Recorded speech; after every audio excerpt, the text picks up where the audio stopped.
Rodou.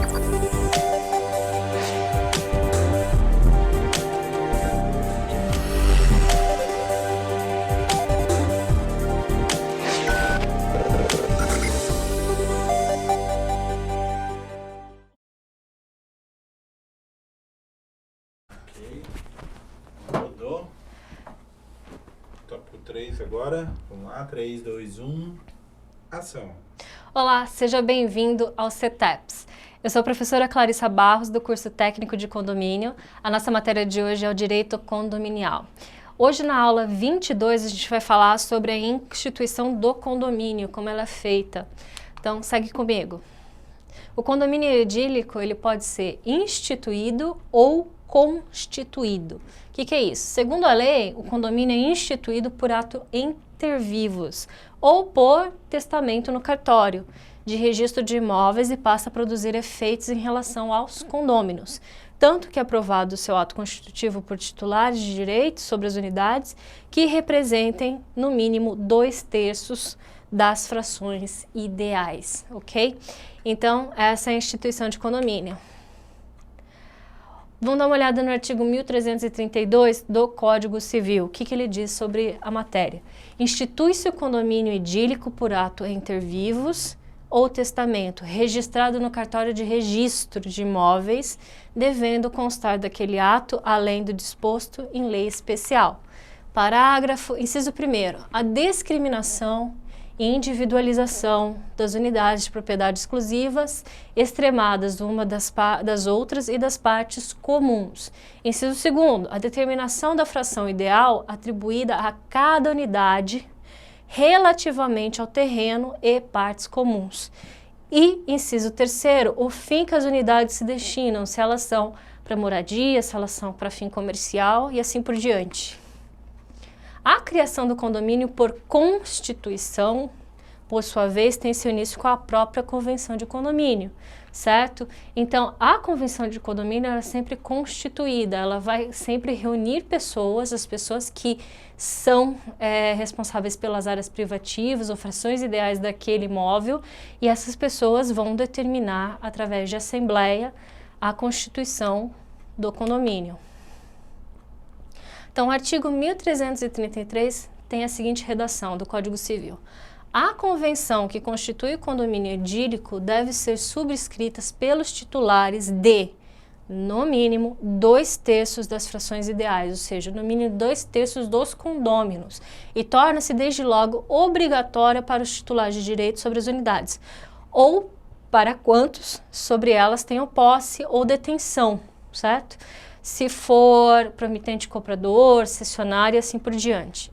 Parágrafo único, para ser oponível contra terceiros, ou seja, a convenção do condomínio deverá ser registrada no cartório de imóveis, cartório de registro de imóveis, ou seja, uma vez constituído o condomínio em assembleia, essa constituição, essa convenção, ela precisa ser averbada dentro da matrícula do condomínio.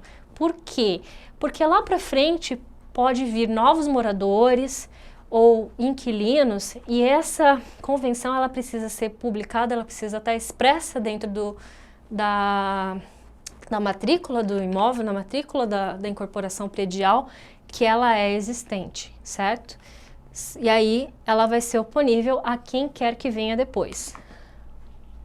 O artigo 1334 fala o seguinte: além das cláusulas referidas no artigo 1332 e das que os interessados houverem por bem estipular, a convenção vai determinar o seguinte: inciso 1º, a cota proporcional e o modo de pagamento das contribuições dos condôminos para atender às despesas ordinárias e extraordinárias do condomínio.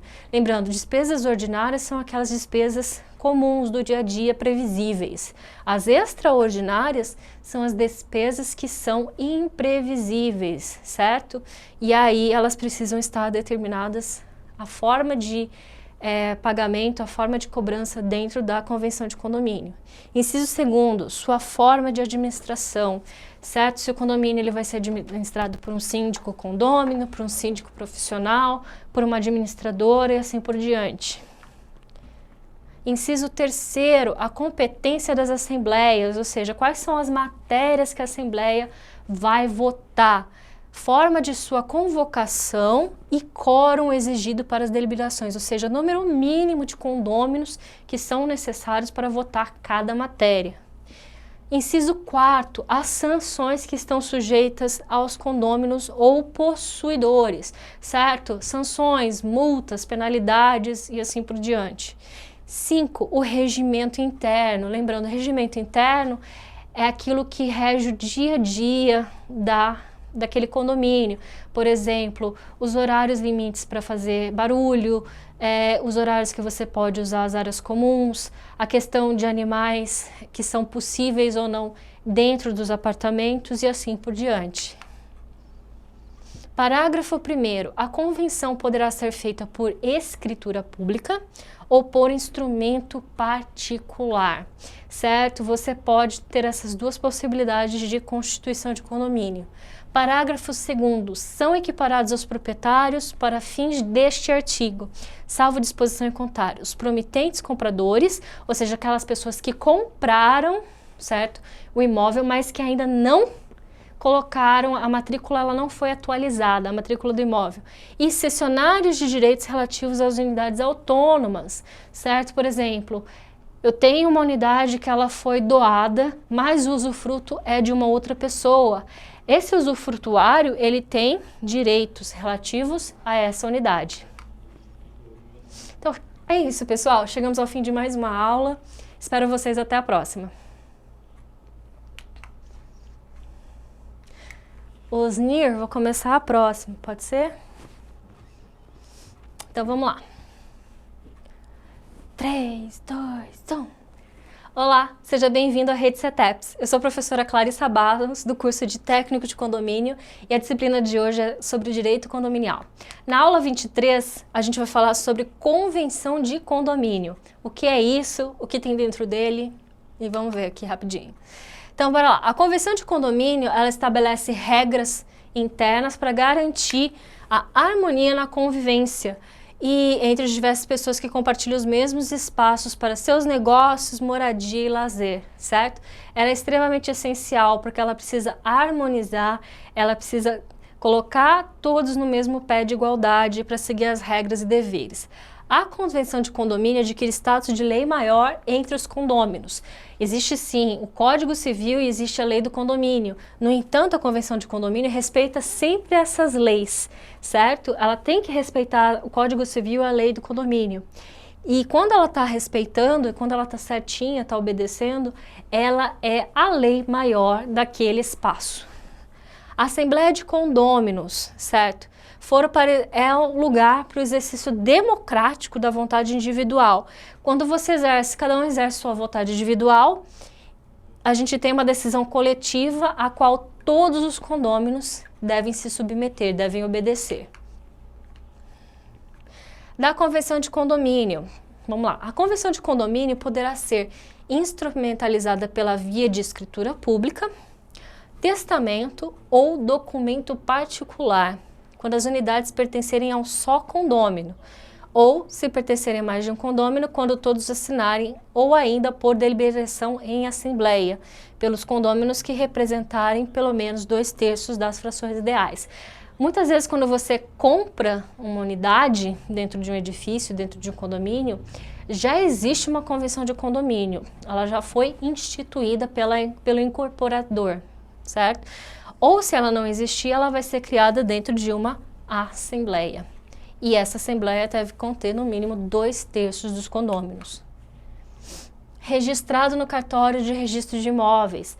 A convenção de condomínio, uma vez constituída, uma vez instrumentalizada, ela precisa estar contida dentro da matrícula daquele imóvel ou dos imóveis, certo? A Convenção de Condomínio, ela obriga todas as pessoas a obedecerem a ela, porque ela é um instrumento público. O artigo 9 da Lei 4591 diz que deverá conter na Convenção de Condomínio o seguinte.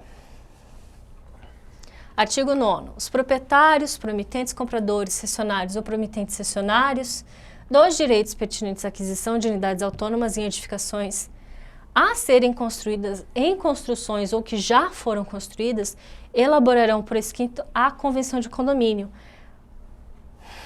E deverão também, por contrato ou por deliberação em assembleia, aprovar o regimento interno da edificação ou conjunto de edificações. Parágrafo 1º. Far-se-á o registro da convenção no registro de imóveis, bem como as averbações das suas eventuais alterações. Então, lembrando, uma vez que eu tenho a convenção de condomínio, eu preciso registrar essa convenção dentro do cartório. Parágrafo 2º. Considera-se aprovada e obrigatória para os proprietários de unidades, promitentes, compradores, cessionários de direitos atuais e futuros, como para qualquer ocupante a convenção que reúna as assinaturas de titulares de direitos que representem no mínimo 2/3 das frações ideais que compõem o condomínio. Então, esse artigo aqui ele é bem parecido com o artigo do Código Civil que a gente acabou de ler também. Parágrafo 3º. Além de outras normas aprovadas pelos interessados, a convenção de condomínio deverá conter a discriminação das partes de propriedade exclusiva e as de condomínio com especificações de diferentes áreas. B. O destino das diferentes partes, comuns principalmente. Então, por exemplo, o que vai ser usado como salão de festas, o que vai ser usado como área de lazer, academia, assim por diante. C. O modo de usar as coisas e serviços comuns. D. Encargos, forma e proporção das contribuições dos condôminos para as despesas de custeio e para as situações extraordinárias. E. O modo de escolher o síndico e o conselho constitutivo. Então, dentro da convenção, vai ter como é que vai ser a convocação, a eleição e se vai ter também o síndico ele vai ter direito à reeleição. F. As atribuições do síndico além das legais, ou seja, você pode determinar e especificar dentro da sua convenção de condomínio todos aqueles deveres e direitos que o síndico tem. G. A definição da natureza gratuita ou remunerada de suas funções. Dentro da convenção de condomínio, você também precisa estipular, ou deve ser estipulado, se o síndico ele vai receber alguma compensação pelo trabalho que ele está fazendo. E isso vai ser deve ser bem estipulado o quanto ele vai receber e o que ele vai receber para exercer essa função. H. O modo e o prazo da convocação das assembleias gerais dos condomínios, certo? O prazo para ser convocado, como os condôminos vão ser convocados, certo? A pauta e assim por diante. E o quórum para os diversos tipos de votação. Para determinadas matérias, eu posso usar o quórum simples, ou seja, aquelas pessoas que apareceram na assembleia, ou eu preciso de um quórum, como é que fala? De 2/3, um quórum total dos condôminos. J. A forma de contribuição para a constituição de fundo de reserva. Além da taxa de condomínio, você também vai contribuir com o fundo de reserva. O fundo de reserva é aquele fundo, aquela poupança que se faz todo mês no caso de despesas que são extraordinárias, que não estão dentro do orçamento do condomínio. Muitas vezes acontecem problemas, por exemplo, você teve um incêndio, certo? Dentro de uma parte do condomínio e você precisa fazer essa reforma. Então, isso não estava previsto dentro do orçamento do condomínio.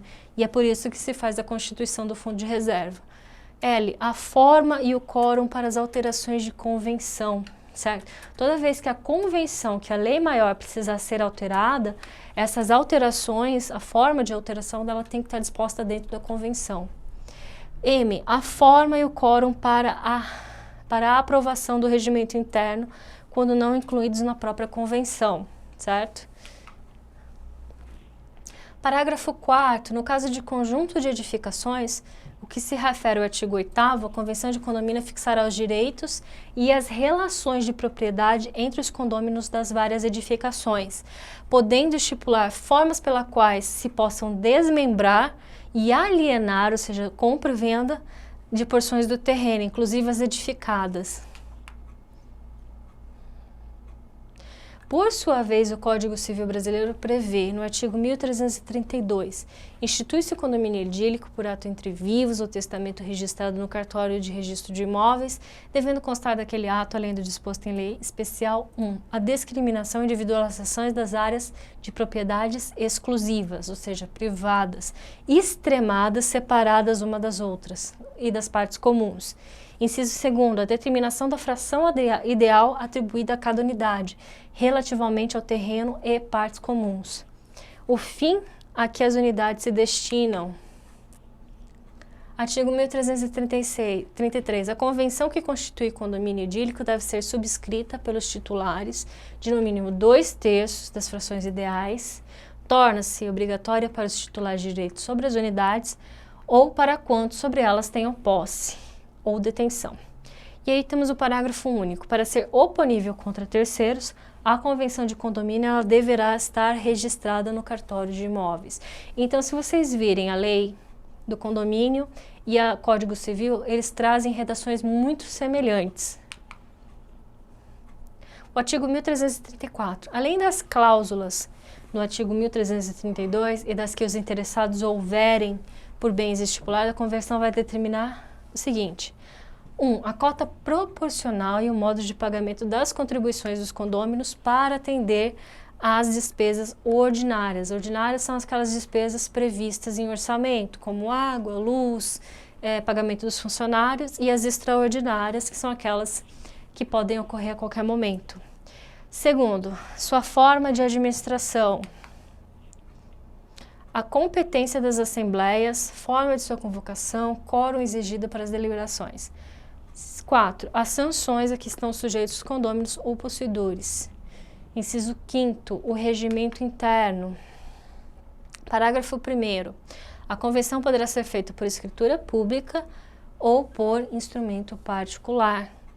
Parágrafo 2º. São equiparados aos proprietários para os fins deste artigo, salvo disposição em contrário, os promitentes compradores e os cessionários de direitos relativos às unidades autônomas, ou seja, aquelas pessoas que fizeram a compra, mas que ainda não têm a escritura, ou aquelas pessoas que são, por exemplo, usufrutuários, eles também são equiparados como condôminos dentro da Convenção de Condomínio.